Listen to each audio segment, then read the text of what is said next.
आता पाहूया टॉप 9 राजकीय बातम्या। विधानसभा निवडणुकीवेळी 2 माणसं भेटली 160 जागा निवडून आणण्याची गॅरंटी देत होते, मात्र मी आणि राहुल गांधींनी हा मार्ग नाकारला। शरद पवार यांचा मोठा गौप्यस्फोट। पवारांना भेटलेली ती 2 माणसं कोण? तर्कवितर्कांना उधाण। मतदान वाढवण्यासाठी उद्धव ठाकरेंनाही काही लोक भेटले। विधानसभेवेळी या लोकांनी आमच्याशी संपर्क साधला। 60 ते 65 जागा जिंकून देऊ असा दावा त्यांनी केला। संजय राऊतांचा दावा।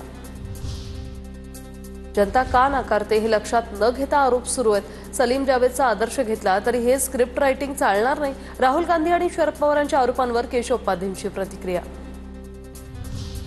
राहुल गांधींसारख्या कपोलकल्पित कहाण्या आता शरद पवारही सांगू लागलेत। पवारांवर राहुल गांधींच्या भेटीचा परिणाम झालाय। पवारांना 2 माणसं भेटल्याच्या दाव्यावर मुख्यमंत्री फडणवीसांची टीका। राहुल गांधींनी निवडणूक आयोगावर आक्षेप घेतला, मग भाजप आणि मुख्यमंत्र्यांनी उत्तर देण्याची गरज काय? राहुल गांधींच्या प्रश्नांना आयोगाने उत्तर द्यावं, शरद पवार यांचा निशाणा। राहुल गांधी जिंकल्यावर आरोप करत नाही। राहुल गांधींना पराभव पचवता येत नाही। राहुल गांधींनी निवडणूक आयोगावरून केलेल्या आरोपांवरून निशाणा।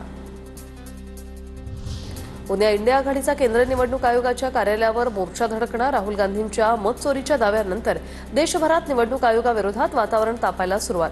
घोटाळ्याविरुद्ध संसद तसंच संसदेबाहेर लढा उभारण्याचा सर्व विरोधी पक्षांचा निर्णय। काँग्रेस अध्यक्ष मल्लिकार्जुन खरगे यांच्या निवासस्थानी उद्या डिनरचं आयोजन। इंडिया आघाडीच्या सर्व खासदारांना डिनरसाठी निमंत्रण। दरम्यान उद्या सकाळी इंडिया आघाडीचा निवडणूक आयोग कार्यालयावर मोर्चा आहे। ठाकरेंच्या सेनेचं उद्या राज्यभरात जनआक्रोश आंदोलन। राज्यभरातील जिल्हाधिकारी कार्यालयांसमोर उग्र आंदोलन करण्यात येणार। उद्धव ठाकरेही आंदोलनात सहभागी होणार।